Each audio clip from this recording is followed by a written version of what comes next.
రాష్ట్రంలోని పరిశ్రమలపై కాంట్రాక్టులు కమిషన్ల కోసం కూటమి నేతలు చేస్తున్న దౌర్జన్యాలతో పారిశ్రామికవేత్తలు పారిపోయే పరిస్థితి కల్పిస్తున్నారని మాజీ ఎంపీ తలారి రంగయ్య మండిపడ్డారు.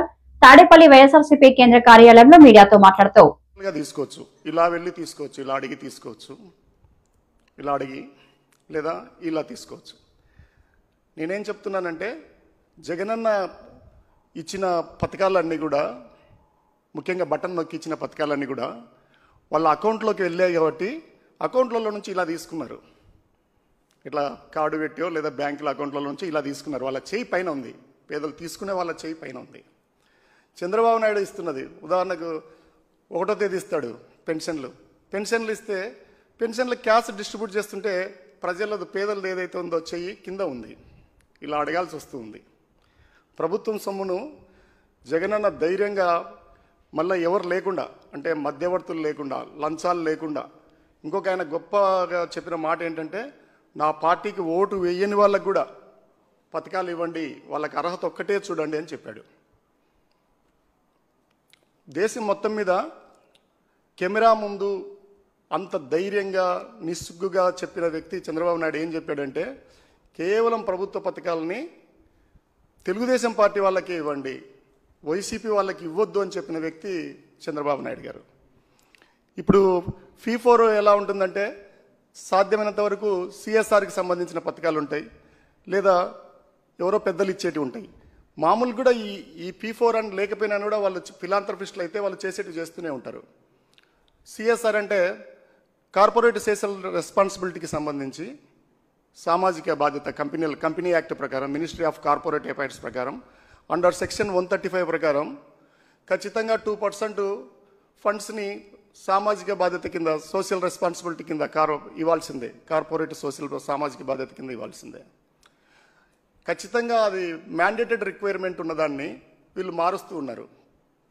మా దగ్గర కూడా చెప్తూ ఉన్నారు, ఏదో స్కూల్లో బల్లలు కొన్నాం సిఎస్ఆర్ కింద అని. ఇది కొత్త కాదు.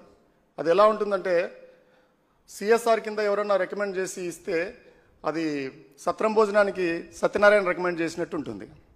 ఎట్లయినా సత్రంలో భోజనాలు పెడుతూనే ఉంటారు, మళ్ళీ ఊర్లో ఉండే సత్యనారాయణ రాసి ఇవ్వడం ఎందుకు? ఆ పరిస్థితి ఉంది. అంతేకాకుండా నేను ఒక మాట గుర్తు చేసుకోవాలనుకుంటున్నాను.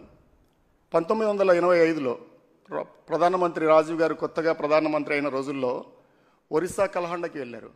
కలహండిలో అత్యంత పేదరికాన్ని చూసి ఆయన చెప్పిన మాట ఏంటంటే, 100 రూపాయలు ఒక రూపాయి ఖర్చు పెడుతుంటే 15 పైసలు మాత్రమే పేదలకు చేరుతుంది, మిగతా 85 పైసలు మధ్యవర్తుల ద్వారానో, లంచాల ద్వారానో, కమిషన్ల రూపంలోనో వెళ్ళిపోతుందని చెప్పాడు 85లో. కానీ జగన్ సారు గవర్నమెంట్లోకి వచ్చిన తర్వాత 1 రూపాయి పెడితే ఖర్చు, 1 రూపాయి కూడా 1 పైసా తేడా రాకుండా జనాలకు చేరింది. ఇప్పుడు పెన్షన్లు తగ్గిస్తూ ఉన్నారు. తర్వాత ఏమైపోయింది, అది ప్రతిరోజు ప్రతి నెల పోయి ఇవ్వడం ద్వారా ప్రజలకు ఉన్న ఆత్మవిశ్వాసం కానీ, లేదా ఆత్మస్థైర్యం కానీ, ఆత్మగౌరవం కానీ తగ్గిపోతుంది. ఏ పథకమన్నా పెట్టిండని జగనన్న మొత్తము అకౌంట్లలోనే వేశాడు, మధ్యవర్తులు లేకుండా, డీపీటీ ద్వారా, డైరెక్ట్ బెనిఫిట్ ట్రాన్స్ఫర్ ద్వారా వెళ్ళిన పథకాలకు ఉండే ఆత్మగౌరవం కానీ, ఆత్మస్థైర్యం కానీ, ఆత్మవిశ్వాసం కానీ ఇలా కింద చేయబెట్టి వాడు ఎవరైనా కావచ్చు, ప్రభుత్వ అధికారే కావచ్చు, తీసుకోవడంలో అంత మంచిగా లేదని నేను గట్టిగా భావిస్తూ ఉన్నాను. ఇక చాలా పథకాలు వచ్చాయి. అసలు పేదలని ఎలా గుర్తించాలి?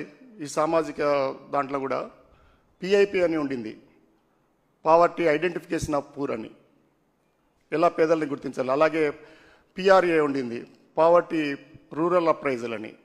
ఈ స్కీములన్నీ కూడా మళ్ళీ పేదల్ని ఎలా గుర్తించాలి, పేదలకి ఎలా సాధికారత కల్పించాలి, ఇదే విషయాల మీదనే ఉంది. ప్రభుత్వం నుంచి వచ్చిన పథకాలని అదొక సంపద, ఆ సంపదని జగనన్న పేదలకు పంచిపెట్టాడు డీబీటీ ద్వారా. కానీ ఈయన అలా చేయట్లేదు. ఇప్పుడు ఏ పరిస్థితి వచ్చిందంటే, కేవలం తెలుగుదేశం పార్టీలో వాళ్ళకి ఇవ్వమంటే ఈవెన్ ట్రాన్స్ఫార్మర్లు కూడా రైతులకు ఇస్తున్న పరిస్థితి లేదు. తెలుగుదేశం పార్టీ వాళ్ళకి మాత్రమే ఇచ్చి మిగతా వాళ్ళకి ఇచ్చే పరిస్థితి ఉంది. నేను రికార్డెడ్గా చెప్తున్నా. మేము రిక్వెస్ట్ చేస్తున్నా కానీ కూడా మా 10-20 రిక్వెస్ట్లు ఉంటే 1-2 ఇవ్వగలుగుతున్నారు, మిగతా ఇవ్వట్లేదు. అంతేకాకుండా గవర్నమెంట్ వచ్చిన తర్వాత గవర్నమెంట్ మారుతున్న ఫీల్డ్ అసిస్టెంట్లు అందరినీ తీసేశారు, యానిమేటర్లు అందరినీ తీసేశారు. ఒక హక్కులాగా భావిస్తున్నారు. ప్రభుత్వం అనేది ప్రభుత్వంలాగా పనిచేయాల, అది అందరికీ సంబంధించింది. సంపద ఉంటుంది కదా, పేదలకు కేవలం తెలుగుదేశం పార్టీ